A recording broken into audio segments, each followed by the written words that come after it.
Hola, ¿qué tal? ¿Cómo están? Bienvenidos a una nueva edición aquí en el Círculo Justicia TV. Y hoy vamos a platicar de la violencia, pero una de sus expresiones muy particulares, la violencia contra las niñas. ¿Qué tan frecuente es? ¿Cuáles son las causas? Y sobre todo, ¿qué podemos hacer? ¿Qué estamos haciendo y qué deberíamos hacer frente a este fenómeno? De eso vamos a platicar con nuestras invitadas. Y déjenme saludar en primer lugar a Claudia Sotelo Arias, ella es directora del Centro de Especialización de Estudios Psicológicos en la Infancia. ¿Qué tal, Claudia? Qué gusto. Mucho gusto, Mario. Muy contenta de estar aquí con ustedes abordando este tema Gracias. de las niñas. Igualmente, qué gusto tenerte acá, Claudia, y también tener a Celia Gómez Ramos, periodista, escritora, que también le agradecemos mucho que esté con nosotros aquí en el Círculo. ¿Qué tal, Celia? Muchísimas gracias por esta invitación.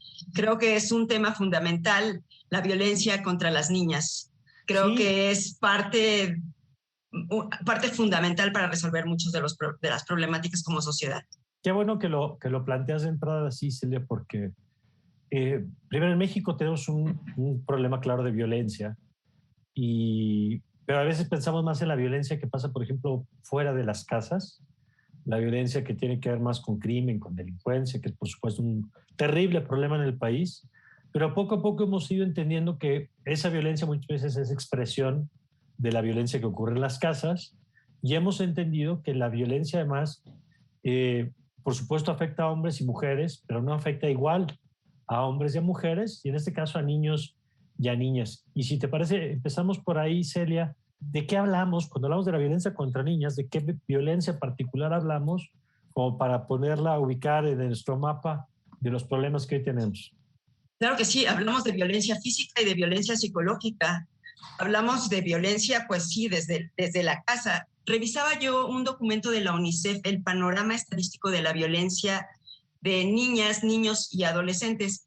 Y justamente algo que se destaca es que no tenemos cifras, tenemos cifras muy fragmentadas, no tenemos, porque las niñas, únicamente trasciende la información de la infancia cuando se va a un hospital por algún caso de violencia, cuando en la escuela los maestros pueden documentar algún caso así, o cuando los padres se percatan de algo anómalo en el caso de sus niñas. Entonces, solamente en esos casos podemos obtener cierta información y no tenemos un sistema mecanizado al respecto. Y hay otra cosa, tampoco hay recursos económicos para hacer este tipo de encuestas con gente capacitada para ello y abordar, pues, en el terreno nacional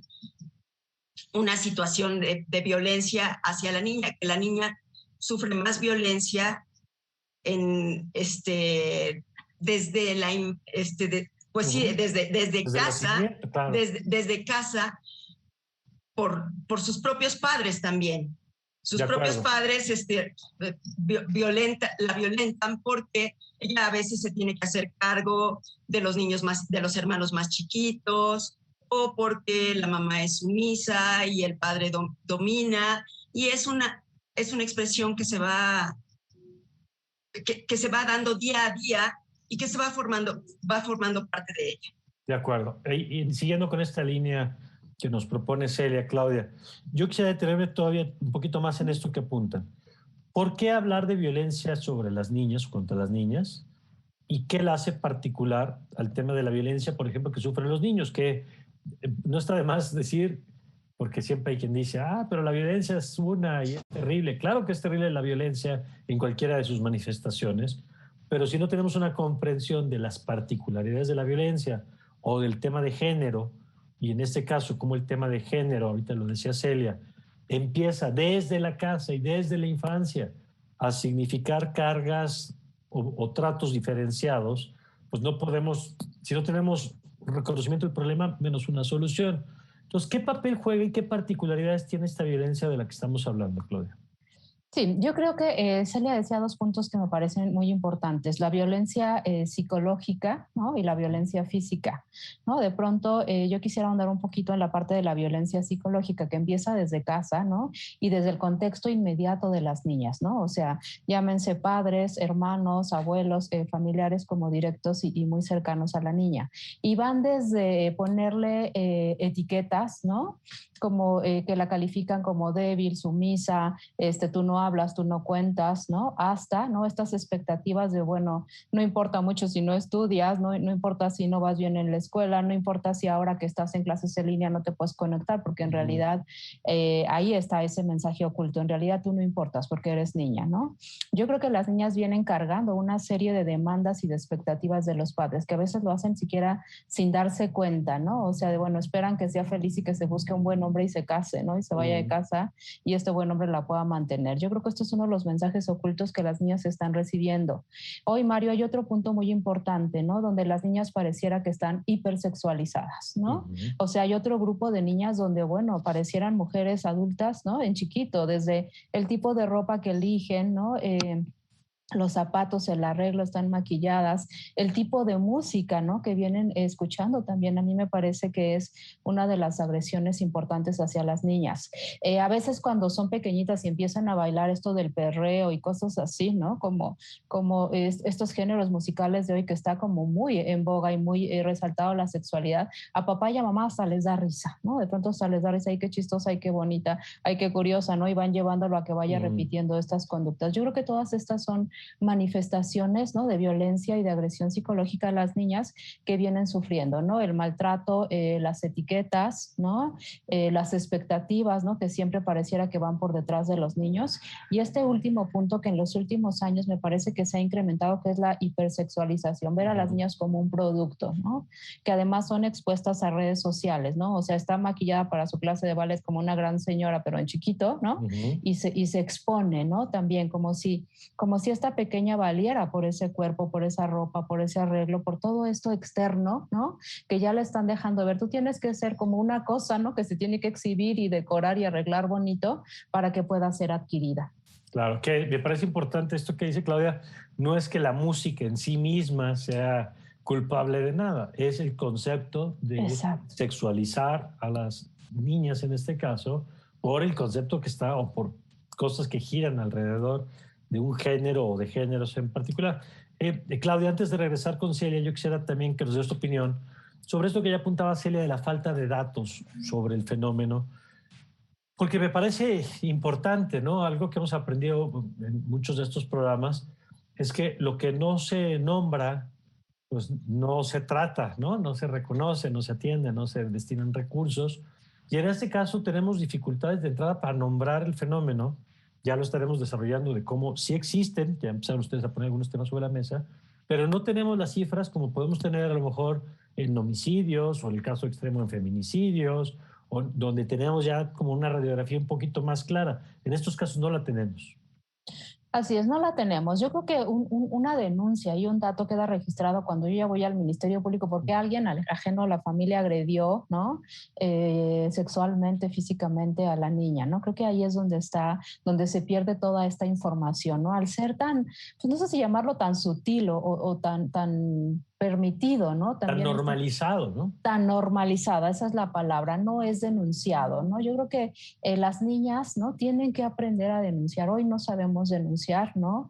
Hoy yo creo que pocos son los casos, ¿no? Verdaderamente donde van a denunciar al abuelo porque maltrató, porque hizo, ¿no? En realidad creo que ahí, Mario, es donde se pierde, ¿no? El dato. En esa normalización, ¿no? De la violencia, en ese incluso no reconocimiento y claridad de las conductas y de las pautas violentas hacia las niñas, es donde quedan ahí como en el limbo y ni siquiera decías ahorita, si no es nombrado, no reconocido, exactamente, si no tiene un nombre, ¿no? Y una diferenciación, ¿no? De otras conductas, por supuesto que queda ahí como volando y queda sin ser contabilizado. Y esto es grave en realidad porque sabemos que viene ocurriendo, ¿no? Nosotros que atendemos en CEPI a pacientes, ¿no? En la clínica psicológica, pues nos damos cuenta, ¿no? De que esto viene incrementándose, de que la pandemia ha incrementado las pautas de violencia en la familia, ¿no? En general y hacia las niñas, ¿no? Sabemos que las escuelas también vienen por ahí haciendo lo suyo, pero también hay conductas de violencia, ¿no? También hacia las niñas. Entonces, esto es delicado, ¿no? Y yo creo que vale la pena ahí hacer como una invitación, ¿no? Y una reflexión con temas como el que tratas hoy. De acuerdo. Vamos a ir viendo diferentes aspectos. En el siguiente segmento hablaremos, por ejemplo, de la violencia sexual y el tema de los embarazos de adolescentes y niñas, que es, hablando de los temas de los que no se habla, pero me parece lo que tenemos en el país, una tragedia que ocurre de manera cotidiana y de la que nunca la vamos a ver en las primeras planas, porque no se habla. Y quizá parte de lo que se habla, de lo que no se habla, Celia, es una cosa que hemos visto que pasa sobre todo con el tema de infancia en general, y es esta noción de que lo que pasa en la casa es un asunto de la familia. Y que estas prácticas de las que hablabas es un tema que se resuelve en la esfera privada y que no tiene que ser un asunto público.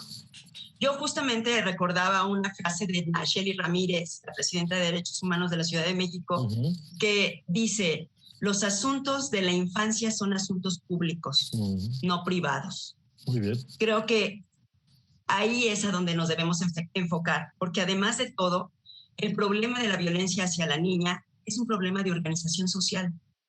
Entonces, todos estamos involucrados. ¿Por qué de organización social, Celia? ¿Por qué? Porque las mujeres, por tradición, se dedicaron a la casa y entonces al hacer pequeños cambios o al comenzar en el mercado laboral y al insistir en que ellas tenían derechos, comenzaron a generar problemas con el varón, porque el varón estaba acostumbrado a determinados roles. Al cambiar las mujeres de rol, evidentemente hay violencia. Si uno insiste como mujer en que tiene más capacidades y quiere más cosas, va a tener problemas con el varón.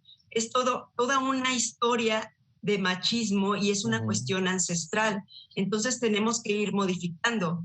Claro, no va a haber problemas si uno es sumiso, pero cuando empiezas a reaccionar, vas a tener más problemas. Y desgraciadamente, lo que refleja en la violencia a las niñas es que en casa, muchas ocasiones, la mujer es sumisa y se reproduce ese modelo. Claro. Y luego en la escuela también ocurre esta misma situación a veces con los profesores, porque están muy arraigados los roles. También, como decía la doctora, hay muchos casos en que la escuela también tiene responsabilidades. Sin embargo, también hay otras en donde la escuela se vuelve como una posibilidad para que vean otras cosas, claro, los niños, las niñas, de que existen otras realidades y otras posibilidades. Me contaba una maestra hace unos días que ahora con la pandemia se han incrementado los abusos a las niñas y me platicaba un caso específico. La niña se desarrolló muy rápido, está en cuarto de primaria y fue abusada sexualmente por un tío. Entonces ella le mostró a la maestra y mostró en clase por internet de cómo era antes y dibujó la mitad de su rostro de colores y la mitad de su rostro llorando, diciendo que pues es así como se siente ahora, quebrada justamente por esta situación.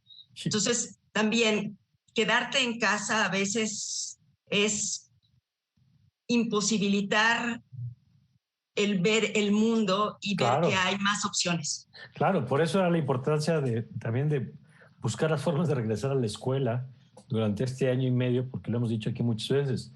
La casa puede ser el lugar más maravilloso, el lugar donde te sientes más seguro, el lugar donde aspiramos a que así sea, pero no siempre es así y tenemos que desmitificar lo que pasa en los hogares, porque ya platicaremos un poquito más adelante del tema del abuso y cómo lamentablemente donde suele ocurrir la mayor parte de casos no es con sacerdotes o que ocurre también. Es en las familias, son los tíos, son los abuelos, son los propios padres, que es increíble, pero eso pasa. Yo quisiera, Claudia, nada más antes de cerrar este segmento, que nos platiques esto que ya mencionaron ustedes, que mencionaron Celia y tú, sobre el tema de la violencia, que a lo mejor ni siquiera cuando yo digo violencia de criticar cómo se viste una niña, estoy seguro que hay papás y mamás que están diciendo, pues eso no es violencia. O que cuidar que se peine mejor la niña que el niño, o el sentado de la niña, o el tipo de juegos de la niña y del niño. Estoy seguro que mucha gente lo tiene perfectamente interiorizado como que es lo normal. Y yo quisiera nada más para cerrar este segmento que nos cuentes por qué es importante esto, qué es lo que, si tú tuvieras hoy al padre o a la madre de familia enfrente tomado de los hombros, ¿qué le dirías de por qué es importante el tema de los roles de los que han hablado? Bueno, yo creo que vale la pena aclararle primero al padre, ¿no? Estas diferencias que hace sin darse cuenta, ¿no? Entre comillas, sin darse cuenta, desde que a la niña la visten de rosa y al niño de azul. Incluso por ahí hay juguetes, ¿no? Como muy tipificados. Por ahí en algún momento me tocó ver una juguetería que espero que ya haya cambiado, pero decía ellas, ¿no? Y estaba de rosa. Y otro pasillo que decía ellos y estaba de azul. Y por supuesto que en el de ellos, pues encontrabas coches, pistolas, cuchillos, sí, muñequitos de todos estos, ¿no? Y en la parte de las niñas, las muñecas, ¿no? El juego de té, ¿no? Todas estas cosas que van apuntando, ¿no? A reforzar como todos estos roles. De la niña tiene que jugar a la mamá, ¿no? Y hasta que tiene un bebé que va a cuidar, la niña tiene que jugar a la comidita, ¿no? Hacer todas estas cosas y estas funciones, ¿no? De las mujeres en adulto. También de pronto en la ropa, ¿no? O sea, esto que señalabas tú de, bueno, la niña se tiene que sentar muy bien y siempre va a ir apuntado a cuidar los genitales, ¿no? Tienes que sentarte bien, tienes que cerrar las piernas, se te está viendo el calzón, ¿no? Y si esto sucede te voy a dar un gran regaño, mientras el niño puede sentarse como quiera. Yo creo que estas cosas lo que hacen, Mario, es dividir, ¿no? Dividir, ¿no? El comportamiento, dividir las expectativas, dividir los afectos entre lo que se espera de un niño, ¿no? Que puede ser lo que sea, ¿no? En cuanto a mandar, a hacer y a ordenar, ¿no? Y en la parte de las niñas, ¿no? Lo que se está transmitiendo es tú tienes que obedecer, ¿no? Tienes que dar, ¿no? Tienes que servir, ¿no? Esto es una de las cosas, ¿no? También por ahí veía yo una imagen, ahora que preparaba el programa, de un papá que le hablaba a la niña, ¿no? Y le decía, cuando eres niña, ¿no? Ahora que eres niña tienes que obedecerme, ¿no? Tienes que ayudarle a mamá, ¿no? Y tienes que responsabilizarte de los deberes de casa. Mientras que cuando crezcas, ¿no? Estarás lista para ser asertiva, independiente, sí, ¿no? Y fuerte, ¿no? Entonces, sí, claro. Por supuesto que esto es algo que yo le diría a los papás, lo que estás haciendo ahorita en la infancia con tus hijas es lo que ellas van a repetir, ¿no? O sea, si estás hablando de tienes que estar linda, peinada, guapa, hermosa, ¿no? Y si vas a una fiesta prohibido ensuciarse, ¿no? Subirse a la resbaladilla porque le van a ver los chones los que estén abajo. Por supuesto que este mensaje quedará ahí troquelado, ¿no? Para cuando sea grande. Entonces, yo creo que el cosificar, ¿no? El materializar, el hipersexualizar a las mujeres desde pequeñas, ¿no? Es como obtener esa semillita, ¿no? O sea, ¿qué se espera que seas de grande? Pues una cosa que se puede adquirir, ¿no? Una cosa que se utiliza en lo sexual, ¿no? Una persona que está hecha en casa para servir y resolver, pues principalmente lo doméstico y atender a los hombres, ¿no? Yo creo que esto es algo de la importancia, ¿no? De transmitirle a los padres. Lo que hagamos ahorita en la infancia va a quedar troquelado. No es que va a cambiar mágicamente cuando es adulta y se volverá asertiva, fuerte e independiente. No, en realidad lo que le sembremos ahorita es lo que iremos viendo de resultados cuando la niña se vaya volviendo adulta. De acuerdo. Vamos a hacer una pausa para regresar con el tema de otras formas de violencia. Hay quien habla de grados, ¿no? En la violencia en general, digamos. En este caso, pues, estábamos hablando ahorita de lo simbólico, de la educación del trato, pero vamos a regresar con otras manifestaciones de la violencia, que va desde la violencia física hasta la violencia sexual, que significa un gran problema del que se habla poco y del que tenemos que hablar, porque mientras no hablemos, no va a cambiar la situación. Si no empezamos a hablar de estas cosas, nunca va a cambiar la situación. Eso es la única cosa de la que podemos estar seguros. Vamos al corte y enseguida regresamos.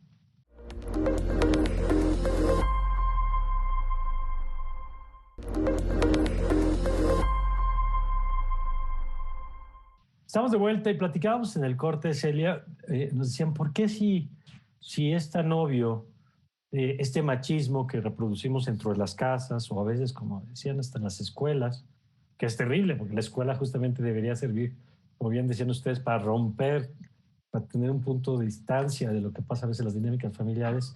¿Por qué si es tan obvio no se atiende? Y decíamos que a veces no es tan obvio, y tú traías un ejemplo de cómo la normalización se ya ha llevado hasta el tema de la cultura o de la música o de la literatura o de tantas expresiones, ¿no? Sí, claro que sí, es una manifestación cultural.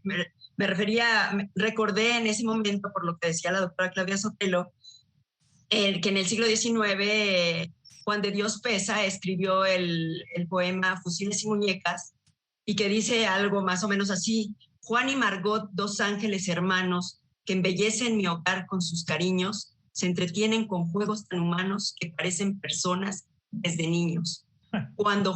Mientras Juan de 3 años es soldado y monta en una caña endeble y hueca, besa a Margot con labios de granado, los labios de cartón de su muñeca. Y entonces digo, claro, pues eso es lo que seguimos reproduciendo, y vamos pues muy lentos en los cambios, ¿no? Claro, muy lentos.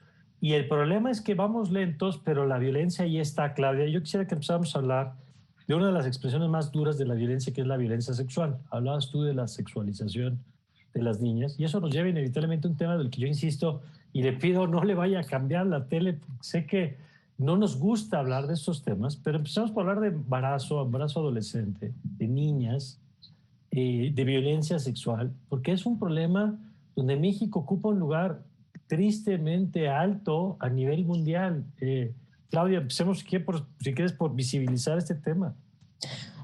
Sí, María, yo creo que en cuanto al abuso sexual, ¿no? Esto es uno de los puntos alarmantes, ¿no? Y preocupantes. México ocupa, ¿no?, el primer lugar en abuso sexual infantil, ¿no? Lo cual es sumamente preocupante, sobre todo cuando te imaginas que la persona que puede agredir sexualmente a la niña es alguien que te va a salir atrás de un árbol escondido en el parque, un desconocido, ¿no? En realidad, los agresores sexuales que cometen conductas de violencia sexual hacia las niñas generalmente están dentro de casa.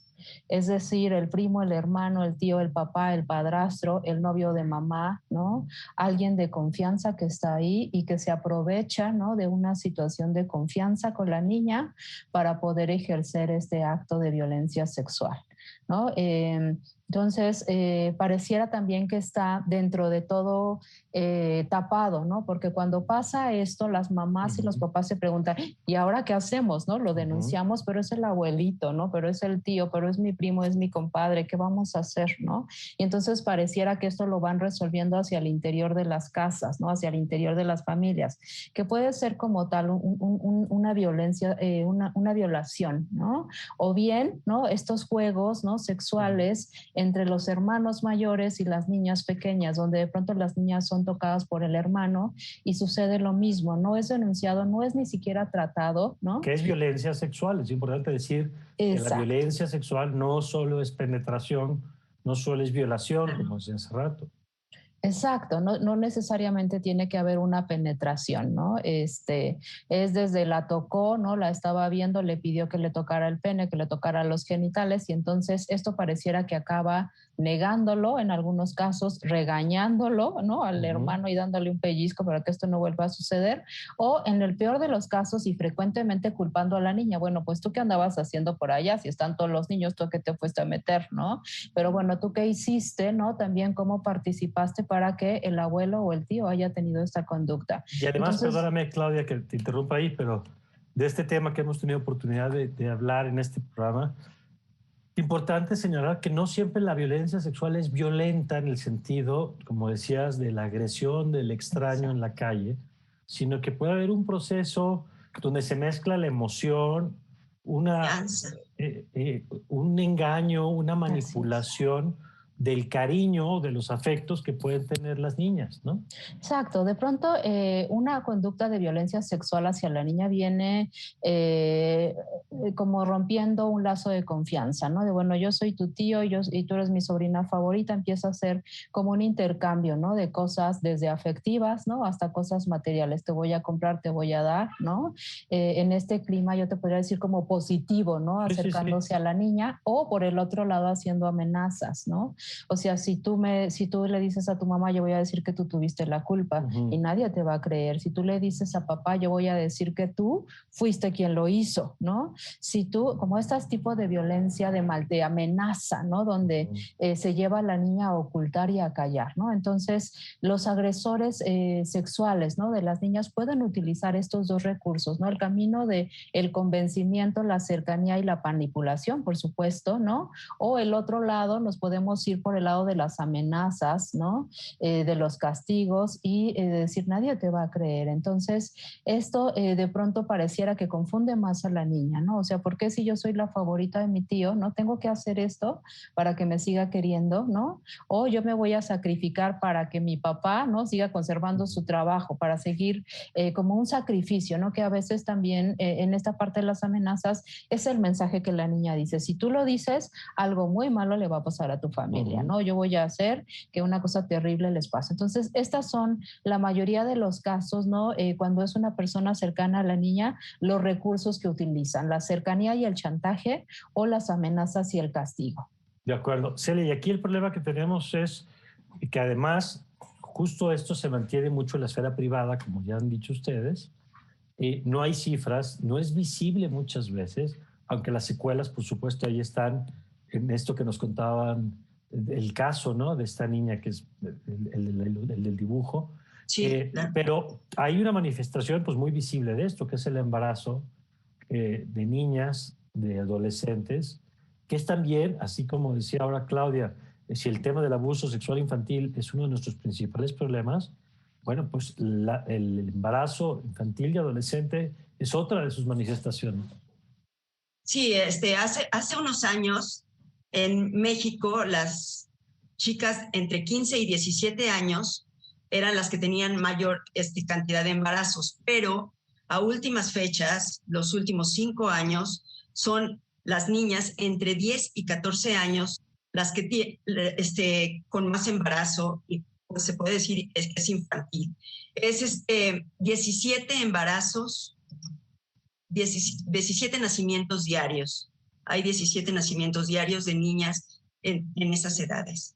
Entonces es preocupante, es algo que sí se debe de instrumentar políticas públicas al respecto, pero lo primero que debemos hacer, y sobre todo si no hay recursos, si no hay información, pues me parece que es tomar postura, no nada más las mujeres, sino también los hombres, desde el ámbito público, ya sea desde los privados o desde las instituciones, apostar por decir que se necesita respetar a la mujer, pero en cuestiones de equilibrio y de equidad. Nunca he escuchado, alguna vez yo bromeaba, nunca he escuchado a un hombre así públicamente decir a los demás hombres que se hagan cargo de su testosterona y que la cuiden, ¿no? Y creo que es importante, de alguna manera, claro, sí empezar a tomar postura y decir, debemos de respetarnos y estamos en igualdad de condiciones. Nadie es subordinado de nadie. Creo que debemos de empezar por ahí, y es el poder político, es el poder económico, es el poder religioso también, evidentemente, porque a ellos les recae mucho de la problemática para poder trascender esto. De acuerdo.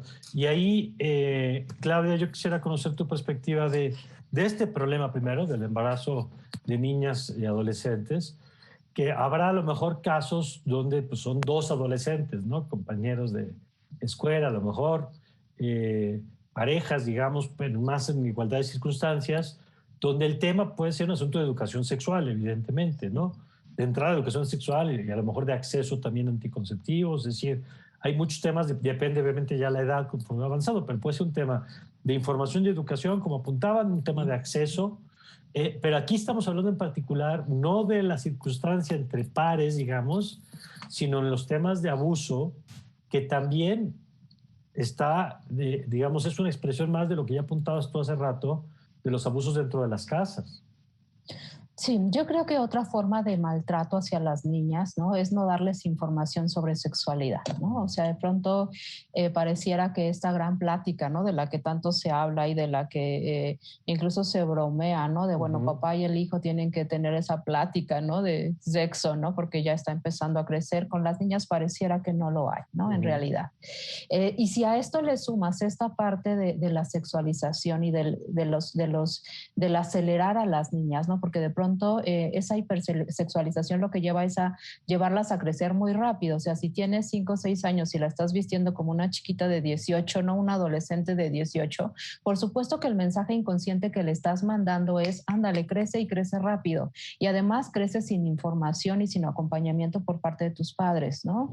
O sea, yo te estoy vistiendo ya como una señorita, ¿no? Y de alguna manera te estoy mandando ese mensaje de que tú eres una ya chica que puede utilizar ombligueras, ¿no? Puede utilizar incluso hasta esta ropa interior como más, pues sí, como más sexualizada, ¿no? Y por otro lado, no te estoy dando los recursos, no te estoy dando la información, por supuesto, ¿no? Que la niña va a atender ese mensaje, ¿no? Inconsciente, ese mensaje que le está dando papá y mamá, y se va a acelerar y se va a ayudar de estos medios para crecer rápido. En ese crecimiento rápido, por supuesto que no va el cuerpo, ¿no? O sea, se acelera también el crecimiento, pero el pensamiento no. Claro. Entonces, este pensamiento no alcanza a ser juicioso y decir, bueno, si tengo relaciones sexuales, ¿no? Algo puede ocurrir, ¿no? Aquí todavía está oculto, ¿no? Como ese juicio y entonces terminan en esa exploración, ¿no? Muchas veces decías tú con el amiguito, con el novio, ¿no? Que tiene por ahí, pero que tiene 13 años y la mamá dice, bueno, como tienen 13 y el otro 11, pues no pasa nada, ¿no? Sí, sí pasa, ¿no? Entonces, creo yo que esta falta de información sexual que está faltando también a las niñas, que está faltando en casa, pues es otra manera de privarlas, ¿no? De un derecho que tienen, ¿no? Y por supuesto es otra manifestación del maltrato hacia ellas. De acuerdo. Ahora, hay otra expresión, Celia, que también tenemos muy normalizado, y otra vez, perdonen que hemos repetido tantas veces la palabra, pero es que de veras es parte del problema que tenemos, es que lo tenemos demasiado arraigado mucho de este tema, pero el tema de la violencia y el castigo corporal, por ejemplo. Y he visto algunos estudios de organizaciones, de guardianes y de otras organizaciones, o del CIPINA, o de estos ejercicios que se han hecho, y es preocupante cómo la violencia física, la nalgada, el jalón, el golpe, también es una de estas cosas que tenemos que desterrar, que además pues va escalando en sus formas de violencia, ¿no? Y que a lo mejor lo que al principio no vemos como un problema, como bien decían ustedes, pues ¿de dónde crees que sale la violencia después generalmente de los hombres? Porque siempre hay que decir, no, las mujeres, también hay mujeres violentas. Podrá haber mujeres violentas seguramente, pero no en la proporción de la violencia que ejercen hombres contra mujeres. Entonces, ¿cómo ves ese tema, Celia, de la violencia física que se empieza a expresar desde la infancia también?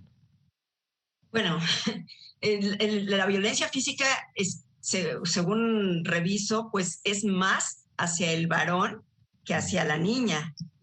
Sin embargo, con el paso de los años, se va incrementando también esa violencia física. Entonces, ya hay reclamos, ya hay leyes para que no exista esa violencia física de parte de los padres a los infantes, y también en la escuela, porque antes recordemos que pues podían dar un manazo con la regla o con el borrador, y ahora eso ya es penado, es penado. Creo que hemos ido avanzando en esos asuntos, pero que nos falta mucho trabajo más. Creo que también los padres, o más bien las parejas, en muchos casos, en muchos otros no, se ponen ya a pensar si van a tener hijos y cómo los van a educar. Creo que eso es fundamental, que piensen antes de tener hijos. Y sí creo que debe de haber muchísimo la utilización de anticonceptivos y por parte del gobierno también fomentarlo. Creo que debe de fomentarse por todos lados, desde casa. Y yo también estoy de acuerdo con lo que dice la doctora en cuanto a la información sexual.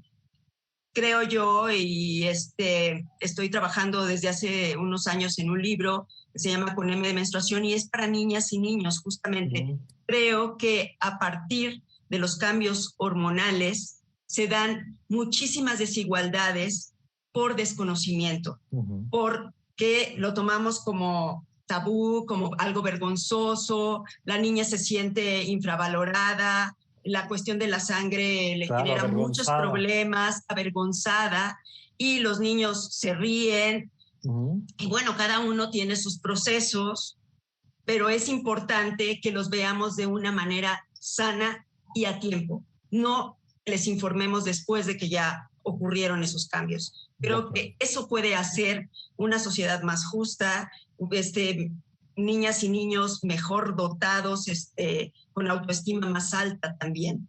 Me parece que eso es muy importante y además que sepan qué pueden hacer otros y qué no pueden hacer otros. Por ejemplo, en el caso de los pequeños en el ámbito de casa, necesitan saber quién tiene el poder. ¿Quién tiene el poder para cambiar las cosas? Por ejemplo, sus padres. Decía la doctora, bueno, es que el tío, parientes, ponen en disyuntiva a la niña. Creo que los padres debemos de creer en los hijos, de creer lo que nos dicen, de fomentar esa confianza y de no desligarnos en el momento que oímos algo que nos suena terrible y no decir, ay, yo no escuché. Creo Totalmente. Que debemos de ser capaces, si ya trajimos un hijo al mundo, de escucharlos siempre. De acuerdo. Y esta parte que dice Celia es muy importante, el creerles, no descalificar lo que están diciendo, por más que incómodo que puede resultar escuchar eso, que el deseo de negar que como el tío, como el abuelo, como el primo pudo haber hecho eso, pues créele primero a tus hijos, ¿no? Porque además sabemos que no solo ocurre el abuso contra las niñas, también puede ocurrir contra los niños, por supuesto. Y en cualquier caso, pues se trata de creerles y, como decías ahora, Celia, de fortalecer la autoestima también. Vamos a hacer una pausa y ahorita que regresemos, Claudia, yo quisiera primero conocer tu perspectiva sobre este tema de la violencia, que es interesante cuando dice Celia, a los niños varones a lo mejor les pegan más, son los mismos que después van a golpear mujeres también, o sea, terminan siendo, por eso hemos visto que la violencia genera violencia, y la violencia en la infancia genera violencia en la vida adulta. Y ahorita que regresemos, además de conocer tu perspectiva sobre esto, Claudia, que empezamos a platicar sobre cuáles son las soluciones. O sea, vamos a rezar con la varita mágica aquí al programa para decir dónde tenemos que empezar a cambiar cosas en lo público y en lo privado, como ya han señalado, para empezar a desmontar esta violencia, terrible violencia que vivimos también y que viven particularmente las niñas. De esto platicamos regresando del corte.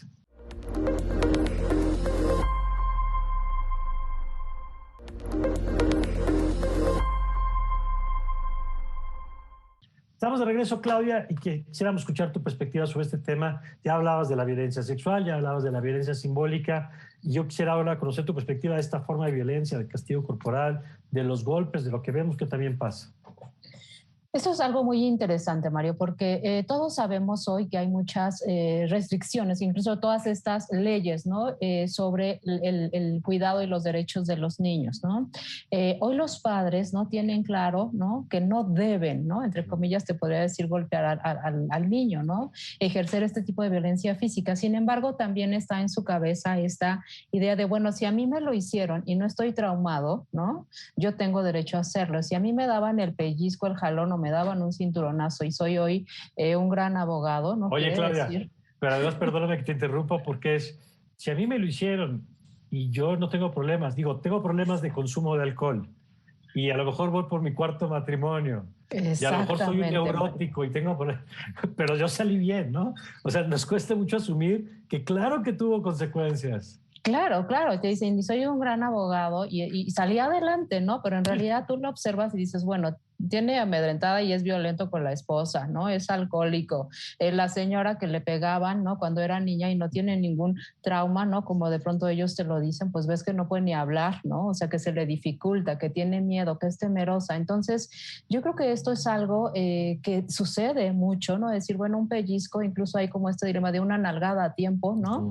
Es que va a ayudar. Yo no estoy de acuerdo, ¿no? Con estas conductas y con estos modos de corrección, porque incluso es un modo de corrección, un modo de disciplina, un estilo de crianza, ¿no? Donde a fin de cuentas yo violento al niño físicamente y le estoy dando una serie de mensajes, por supuesto, ahí como muchísimos mensajes, claro. ¿No? Decía Celia, los niños de pronto son a los que más se les pega, sí, pero de adultos son los adultos, los hombres que van a violentar a la mujer, ¿no? Como si se convirtieran ahora en ese activo, ¿no? Que va a repetir estos canales, ¿no? Y estos modos de relación con los niños. Entonces, yo creo que los golpes, ¿no? Finalmente es una de las violencias que más lastiman, ¿no? Es una de las conductas que más dejan cicatrices en las niñas y que tarde o temprano las va a alcanzar, tarde o temprano va a tener una consecuencia. O sea, no es que la golpees y va a ser una mujer fuerte, ¿no? Etcétera. No, yo creo que esto va a dejar una conducta, una cicatriz que tarde o temprano va a tener esta necesidad de manifestación. De acuerdo. Ahora, ¿por dónde empezamos, Celia? Yo sé que hay mucho trabajo, además, desde los medios, desde el periodismo, desde la academia, desde las organizaciones de sociedad civil, para ir trabajando sobre las diferentes expresiones de este fenómeno, porque ¿no? Cada uno tiene particularidades. Pero, en tu opinión, ¿cuáles son los temas en donde tendríamos que estar poniendo la lupa para empezar a desmontar o acelerar? Porque ya ha habido cambios, las dos lo han dicho y con razón. Es cierto que hoy tenemos quizá más conciencia de más temas que antes, pero todavía estamos muy lejos de donde queremos estar. ¿Cuáles son para ti algunos de los 3 aspectos fundamentales que tendríamos que ir trabajando? Como lo decía antes, es la organización social toda la que tendríamos que ir desmontando. Pero bueno, particularizando, pues primero en la casa tenemos que pensar cómo vamos a educar a nuestros hijos si los tenemos. Creo que eso tenemos que empezar a fomentarlo. Ir pensando si vamos a utilizar cinturón, si vamos a utilizar chanclas, si vamos a dialogar justamente. En las ciudades es más fácil, probablemente se dialoga más, pero hay muchos sectores que no conocemos. Creo que debemos dar información a pasto, difundir, como en este programa, todas las posibilidades, darle información suficiente para que la gente comience a pensar distinto. Empezar a entender que la realidad va siendo otra, así como la hemos vivido con la pandemia, que rápidamente nos ha hecho pensar que vamos a vivirlo de otra manera. Creo que así también debemos hacerlo. Por ejemplo, en la escuela ya se están haciendo cosas. En cuanto las instancias han regresado con los niños físicamente, creo que ya están haciendo en algunas escuelas, no hacen fila de niñas y no hacen fila de niños, hacen filas de todos precisamente para no dividir. Tal vez a nosotros nos parece muy normal, pero ese tipo de detalles hacen pensar que todos somos uno. Y eso ayuda. Por ejemplo, el no utilizar el azul y el rosa como identitario de niña o niño, o el no considerar algunos deportes nada más como de niñas y otros como de niños.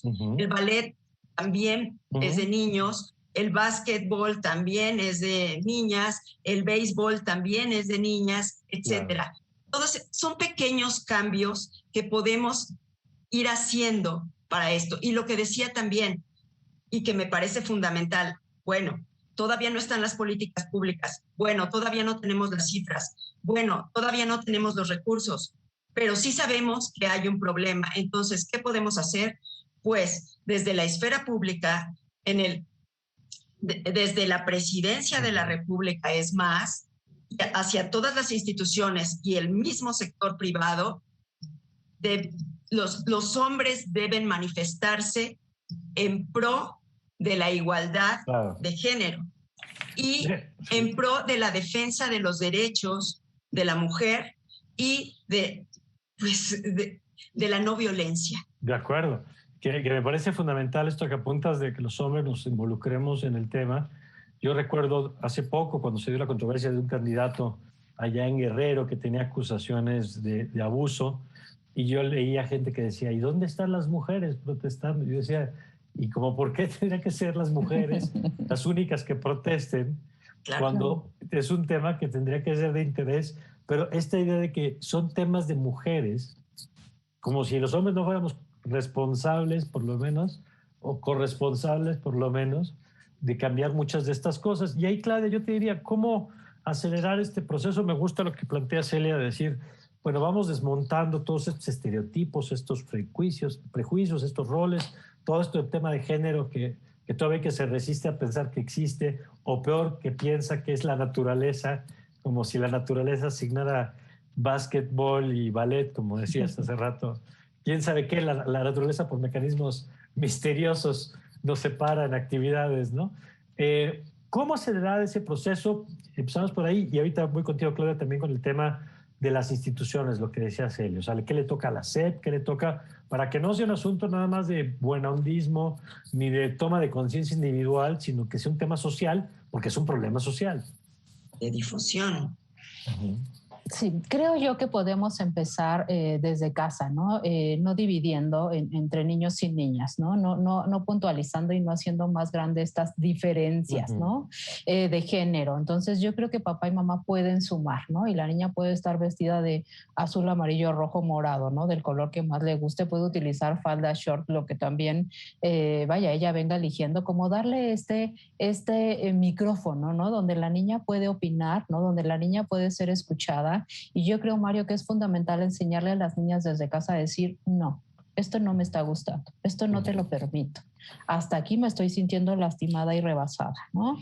Por supuesto que esto es enseñarle a decir no y ser escuchada en casa, ¿no? O sea, si yo le digo... Cosas tan elementales, Claudia, como si no le quieres dar un beso a no sé quién para saludar, no obligar a darle el beso, ¿no?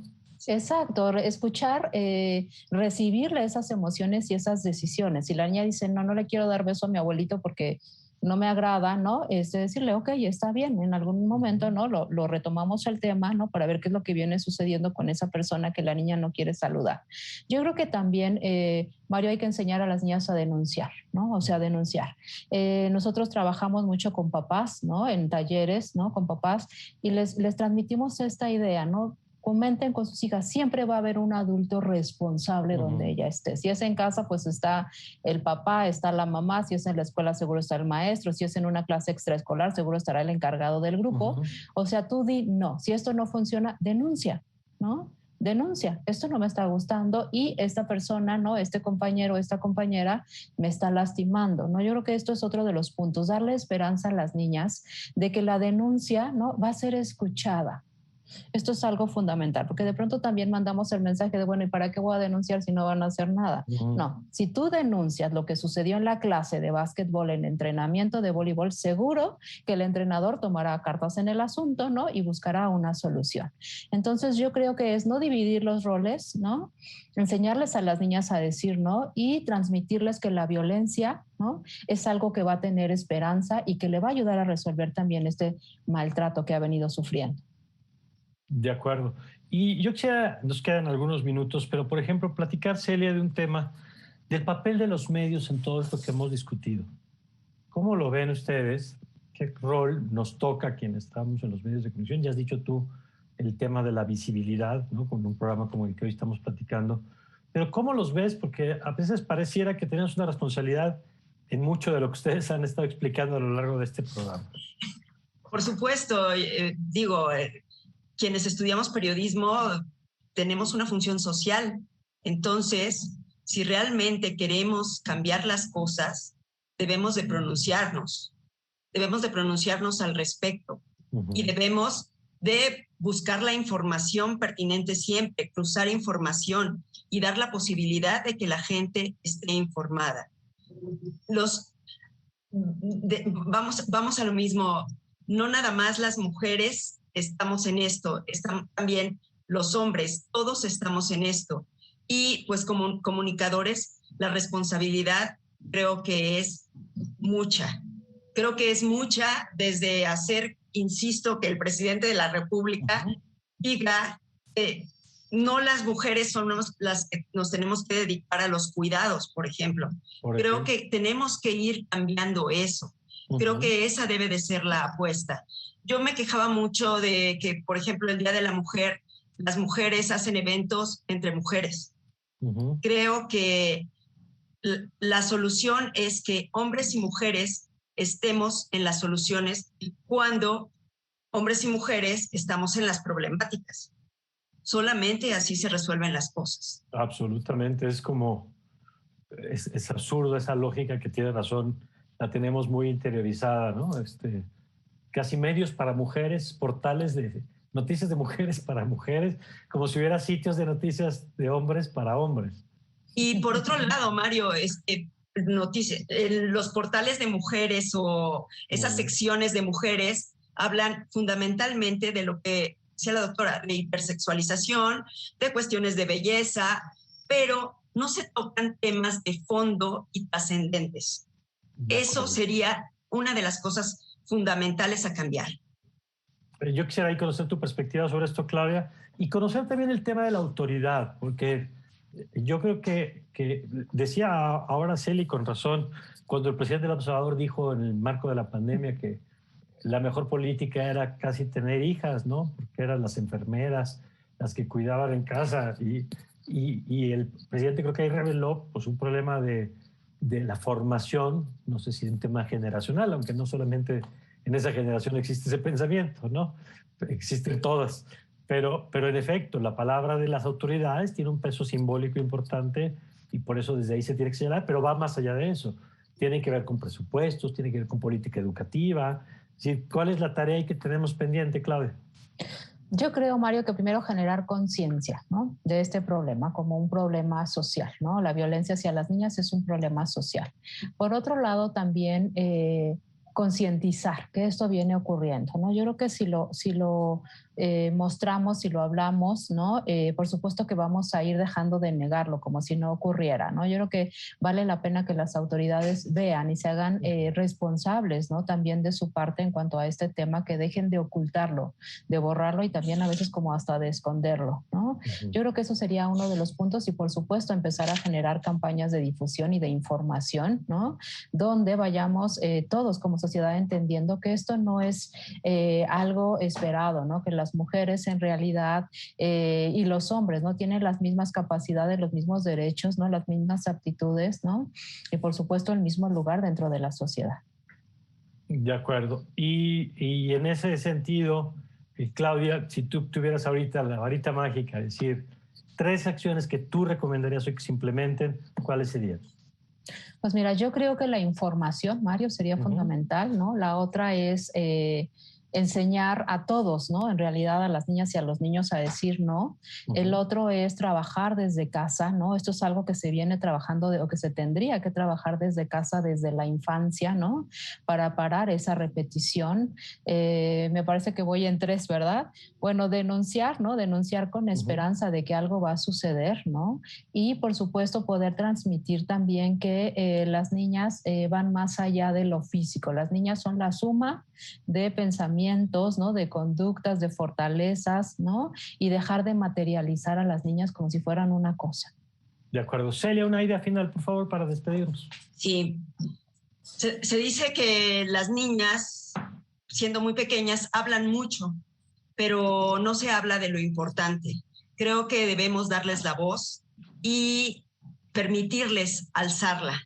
Como lo decía la doctora, diciendo el no, yo quisiera que no fuera suficiente el no. Quisiera que tuvieran esa capacidad de compartir con el adulto, dejar de pensar como adultos que porque son niños no tienen todos los derechos o todos los conocimientos, sino dejarlos hablar y aprender a escucharlos.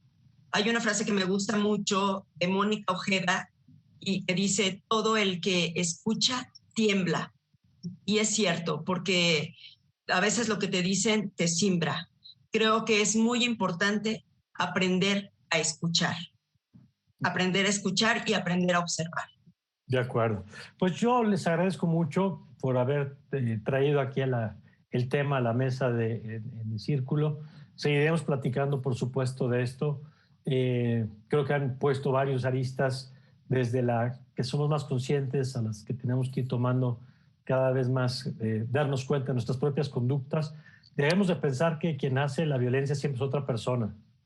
A veces somos nosotros mismos, mujeres o hombres, pero a veces nosotros somos en diferentes grados, de diferentes maneras, pero empecemos por asumir la parte que nos toca a cada quien y sigamos hablando de estos temas. Celia, muchas gracias. Muchísimas gracias, Mario. Gracias, Claudia. Muchísimas gracias, Mario. Muchísimas gracias, Celia, por la mesa. Gracias a las dos. Gracias. Y a ustedes por habernos acompañado en esta nueva edición aquí en El Círculo. Yo le invito a que continúe con nuestra programación. Y como siempre, le deseo que tenga usted un magnífico pero un magnífico día.